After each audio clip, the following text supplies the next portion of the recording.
That's crazy. Welcome to the ELKSHAPE channel. On my left, maybe you're right, Riley James, 19. Dennis Stokes, 29. Thank you. We're gonna set this young man up because he's got a lot of stuff to carry. He needs to carry a couple camera bodies, lenses, plus all his personal gear, and I think he should have to pack the rifle. I think so, yeah. Okay? You like that? I'll throw it in there. So we're gonna set him up. Then when we're done, we're gonna have Josh Crawford come in, who's the guy behind the scenes at ELKSHAPE Training, and he's got a different pack. We want to get him fitted for his future initial ascent, and then we'll bring the last guy in, the big tall fireman. We'll bring Tyler in. We'll just get all my guys dialed in, and then if you're watching, maybe you will pick apart and learn something, regardless of the backpack, of where it should fit, and then finish the video with an audit on Dan's bear hunting backpack. I haven't touched it yet. I want you to look through. Did I put stuff in the wrong places? We'll go from there. Here we go.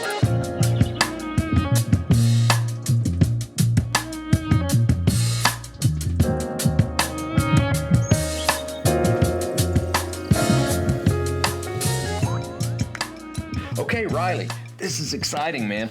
The thing you have to do is you have to make sure, first and foremost, that you get that hip belt in the right spot, okay? So I like to start all my guys with everything kind of loose, okay? And that's how I try to start even my own personal pack fitting. You know, I'm gonna start with everything loose. That way I can start from scratch every single time. But it's most important to get that hip belt properly placed and tighten down as much as you can, okay? So when I say properly placed, the first place you wanna try to get it, you've got the points of your hips right here. You wanna try to center these hip belt pads on the points of your hips. That's a great place to start. Now you may like it a little bit higher or a little bit lower. That's personal preference, but this is a great place to start, okay? And let's get it tight. All right. Sounds good. So I'm gonna hold it up there for you. This hood. Okay, so I'm gonna just hold it right there while you get that hip belt in the proper spot. So Okay. Right out there. Okay. Now buckle it, and it's a pull forward hip belt system, so you want to take and pull straight toward the camera. There you go. Get it real nice and tight. Okay, perfect. Now, when I let it go, it just sticks. Right. Okay. So the next thing I want you to do is I want you to take your shoulder straps, and you're going to go down and back with them, and you're going to get them pretty snug to where you have a really nice fitting right here over your shoulders. You want contact with the shoulder straps. That's perfect. So you can kind of get that pretty snug. The next thing I want you to do is take your sternum strap right there. And it's important on your sternum strap to kind of just form a straight line. Now, what I don't want you doing is taking and pulling it too tight to where it pulls all up on your chest. I want to kind of leave it right there in the pockets of your shoulders. Okay. So do that. That looks really good. You can snug it down just a little bit more if you like, just based on personal preference. And then the very last thing, you're going to take your load lifters here, and you're going to tighten them up till you feel that load come into your back. And I think you're pretty close to it right there.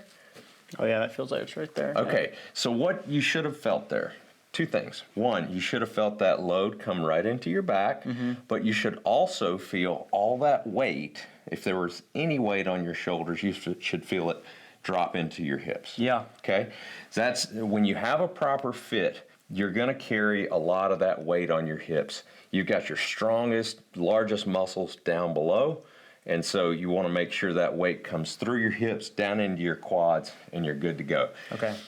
The cool thing about this pack is that I can put a couple of fingers under there comfortably, and that way I know that most of that weight is on your hips. Right. But the cool thing about this pack is if you want more on your shoulders, you can do it. If you want none on your shoulders, just like you have right now, you can do that as well. Okay, so you can, that makes sense. during a hard pack out, you can actually transfer that weight between your shoulders and your hips, kind of go back and forth as you get fatigued. Okay? Okay, yeah, that's pretty So good. if you could turn to the side there, I want to just show the camera the angle that we have here. We want to always maintain kind of a 30 to 45 degree angle with those load lifters at all times in order for them to function properly. And one thing, you've got some tri-glides right here, and that's right about your collarbone. That's kind of that sweet spot. Okay. So it's a good indicator for you. If you look down and you see where those tri-glides are, you kind of remember that that's the proper place for you, and it's right there about your collarbone. Okay. Awesome. One other thing to remember, you've got plenty of room back there for air condition, and so your back can breathe. You know, if you're sweaty like Tyler, you know, you get good airflow back there, and you'll actually sweat a little bit less. So how's that feel? It feels awesome. It's like I'm not wearing anything, so. Oh, I good. like that. Perfect. Okay, Riley, so now we've got a good fit. We've got about 45 pounds on your back. Feeling pretty good? Yeah, feels great. Okay, so I'm going to show you a really cool thing. Okay, we talked about these notches up here and how they were developed for a rifle sling, and it works great for that. I mean, you sling your rifle over there, it takes all the weight off your shoulder. You're not doing this all day. Works great for that. But a good friend of ours, Dave Baronio, came up with a different method for packing animals out. And Okay. so what we're going to do is we're going to take a sandbag, which will simulate a quarter, and we're actually going to put it on that notch on either side. Okay. Okay? Sounds good.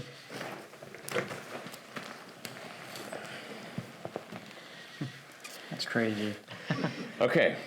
How much weight do you think you have on? Maybe 100 pounds. Maybe. Okay, that's awesome. So you've got 145 in the back, and Joe and I just put a 50-pound sandbag on either side. Turn just to the side, face me just a little bit, so people can see how straight up you're standing. You've got 145, well, with the pack, you're almost at 150 pounds. Wow. And how much do you weigh? 140. 130 really, but 140 sounds better. soaking wet, holding your golf clubs. that's right. Dude, I mean, do you think you could do this? You think you could pack out something like Yeah. that? No, Yeah, definitely. The reason it works is because this weight is so close to your center of mass. So you don't have to do a whole lot of work to keep it up. And most packs, you have to go out and or up to get this much weight on there. Right. There's just no other way to do it. Yeah. With this, we're able to put that weight really close, and so it doesn't pull you back, so therefore you don't have to compensate by leaning forward. That's Yeah, why you and can stand straight up. My shoulders don't feel dead as is. You know, that weight's kind of in my hip a little bit more too. Awesome. So Awesome. So Dennis, why don't you pull your side off? Reason why I said that is, if you think about it, you've got 50 pounds hanging on this side now. If you had a 10-pound rifle hanging here, you'd never feel it. yeah, And definitely. it allows you, so when you pack your pack, some packs are real finicky, where if you don't have the weight distribution just right, you feel it. With this here, you wouldn't notice it. Right. Yeah, I can tell. Now you can go run a marathon, 45 pounds. That's right. That's awesome. Well, thank you guys. All right. Thank you. Have you ever had this pack on before? Never. Never? Okay. So what we want to do is just throw it on you, Yep. right? We want to make sure it fits, but then we want to put some weight on the side for you so you can actually feel what it feels like to have, emulating like we have quarters on the side, all right? Gotcha. Make sense? Yep. Makes sense. All right. 2 fingers under there with slight friction tells us we got about 80% on the hips, and that's Okay. what we want. So do me a little bit tighter on the belt, and then your load lifter is just a tiny bit more because we're going to load you up pretty heavy now. Okay. Okay? All right, so we're going to go ahead and throw this other weight on. So now you've got about 150 on you. That feels awesome. My initial impression when you guys picked that up, my mind said, I'm going to be falling over backwards when you set this on the back, because Right. that's usually what happens to me when I get a big heavy pack on. But as soon as you set it on there, my center of gravity is right over my feet. I've never experienced being this balanced with this much weight on a pack Yeah. before. Yeah, I mean, if you think about it, every other pack, traditionally, they stack it, goes this way, to your Yeah. point. So what happens is you go like this, and then you compensate and you come forward. Yeah. And we all hike like this. Yeah. And then that just wrecks your lower back. Right. So if we can get you upright, save your lower back, recover quicker, then you can go back in and help Dan do more. There you go. You had Ulterior motives there. I know. You had a quarter in your bag this year. Yeah. on my bull, and then we gave you the loose meat or something, and you had to like put it on. It was like top. stacked on my head, kind of, and I'm like So you leaning go forward like this. that for about a mile and a half, Oh man. and No more. Yeah. yeah. No, this would be way better. This so much easier. I mean, I Two can feel. two guys can one trip it. Yeah, Yeah. piece of cake. All right, Tyler, you ready? Ready? You had this on before? I have. So you kind of know what it's supposed to feel like, right? Yes. Okay. Well, we're going to throw this one on that maybe doesn't feel right. See how it goes. Right? Nice. Is that a good fit? No, not at all. What's wrong here? Something doesn't look right in this picture. Nothing's on my hip. Kind of thinking Tommy Boy a little bit here, right? No. This is way too high. Yeah. It's just all wrong.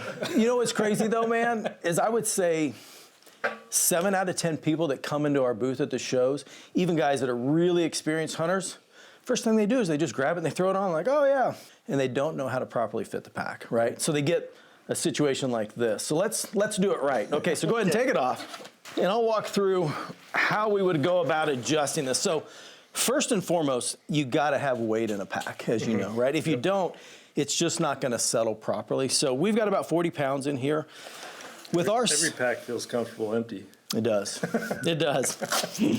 What we're gonna do here though is we're gonna move these shoulder straps up. We're gonna adjust our load lifters, and we can actually adjust the lumbar pad if we need to. So we kind of attack this from 3 different points to really give a custom fit, okay? You've got a few inches on me, so, but we wanna make sure that we get it fit for you, even though you and I could run the same pack system. So what I'm gonna do, the first thing I'm gonna do is I'm gonna undo our 3-point lock system. So we have the traditional Velcro, which just about every pack uses out there. But then we take this horizontal strap and it actually loops through the back of our frame. Okay. And then we have this center strap that goes through the different torso adjustments. So we attack it 3 different points of contact and we attach it to the rigid frame. Most pack companies will attach their shoulder straps to the fabric that's encasing the frame. Well, if you get 80, 100 pounds and it's fabric, man, you get a lot of movement going over deadfall, right? Sure. This does not move. So I'm gonna go ahead and make those changes. Once you have it set up right for you, you don't ever have to do this again. Right. So I'm gonna slide this on up because I know you're a taller fella. And I'm gonna take it up to the top because you got a long torso as well. And then I'm gonna lock it down. So again, I've got the Velcro, I've got this strap, and now I'm gonna bring this strap around. And I've gotten it up higher. I'm gonna loosen everything back up so when we put this on, everything's nice and loose for you. And then you'll go through the same process, right, that you normally would. You're gonna do your hip belt first, and then your shoulder straps, sternum, load lifters last, right? Yeah. So we can float this about 1.5 inches up and down, depending on your preference. So tell me about where you like it. As far down as it'll go. As far down as it'll go, okay. Does that look about right for you? Yep. Okay, all right, I'm gonna throw this on you now. You good? Yep. Okay. All righty. You know what? That already looks a whole lot better. It already feels a lot closer. There we go.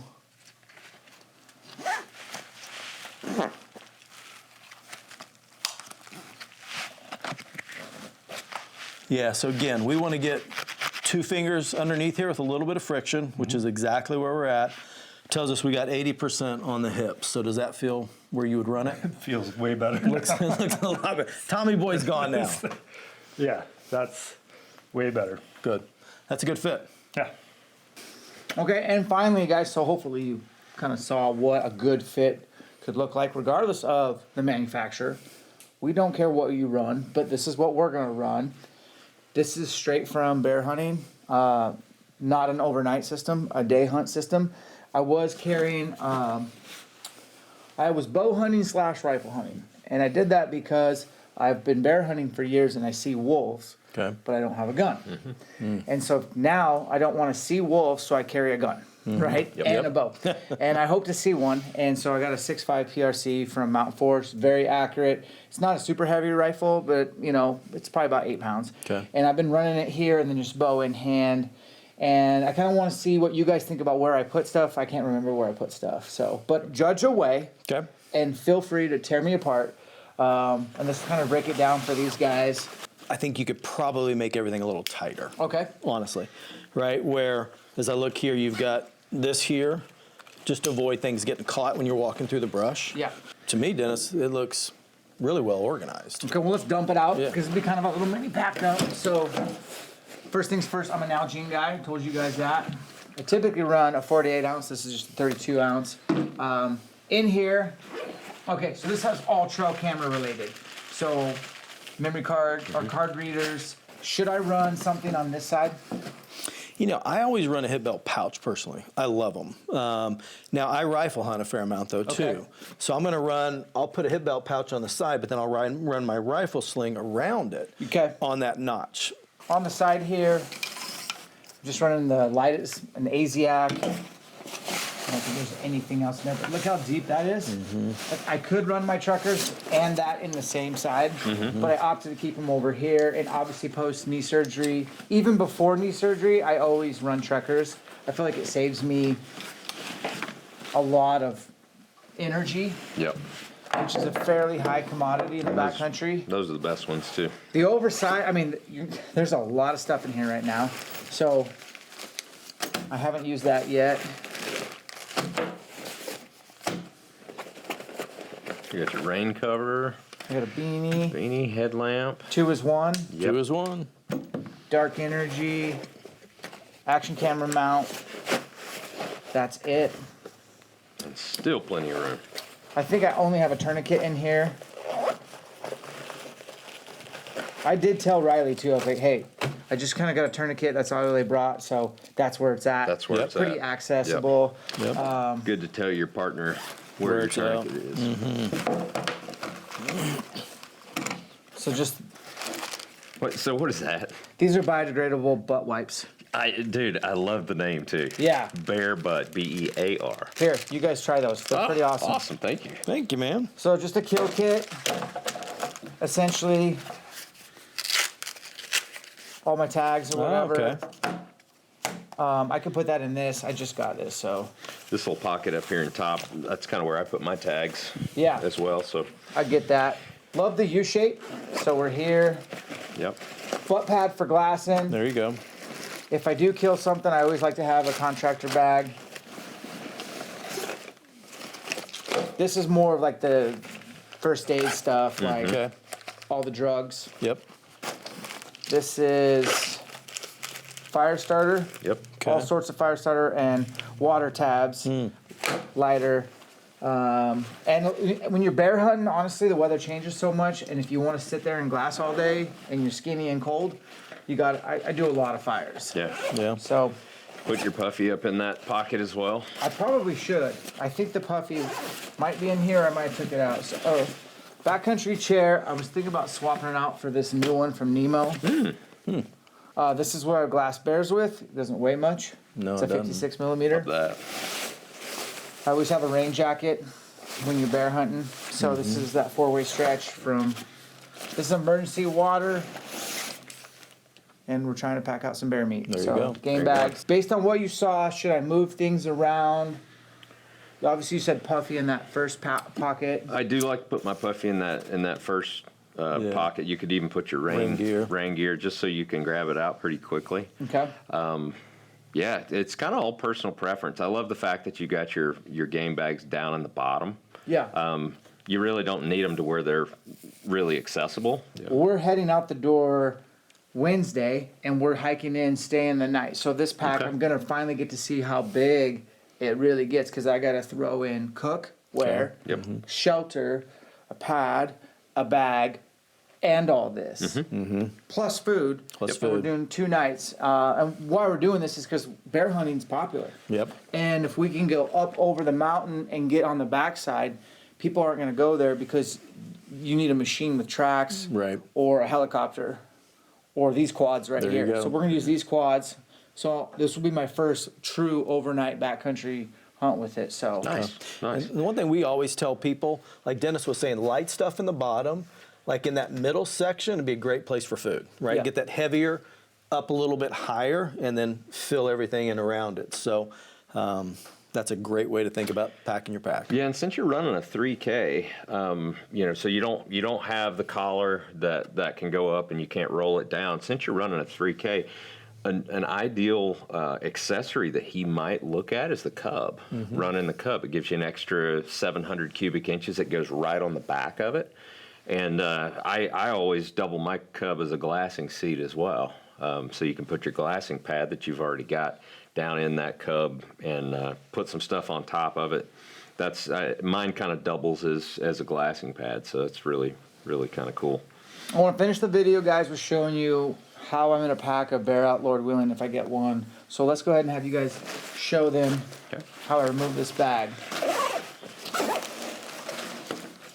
So really simple. Over here on your side, you have orange bar tacks, and so on each corner, on both sides, you have these orange bar tacks. So what you're going to do is you're going to release those buckles, and then you've got your load lifters up here. You can see that this bag is over the top. You're just going to release your load lifters really quickly, and then take and get to your pannier load. It's so simple, and this is magic. Magic is sitting on your frame right now.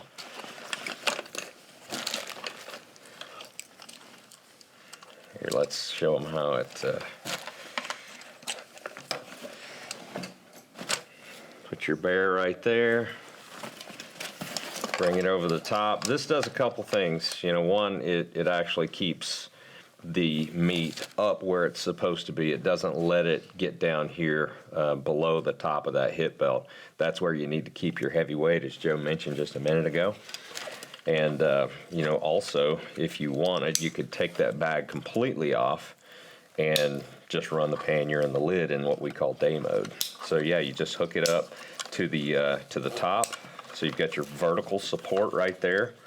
Then you've got your horizontal supports, keeping everything from squeezing out the sides. And then you can run your quarters under there, your loose meat, because I assume you're going to probably bone out that bear and Absolutely. put it all right there. It'll fit great. Your cape or your hide and your skull can go right up under there, really simply. And then, so you get back to your camp and you're going to run your bag over the top. You're going to bring that back over, but all you're going to do is unbuckle these orange bar tacks, and we have orange bar tacks here, and we have them here. So all you do is you go back to kindergarten and you match up your colors. Orange goes to orange. Really simply, bring your lid over the top, buckle it in, tie it all together. Don't forget your load lifters. Yeah. You've got those that you want to stick back in there, and you just pop them in just like that. You'll do each one of them, and then you're ready to go. And when you have a full load, you don't need to bring the bag back over these ears, right? They'll stay point. up there, Yeah. because if you do, you can stretch it too much and it'll be hard. You really don't need to when you got meat back in there. Okay. And that's it. You're ready to go.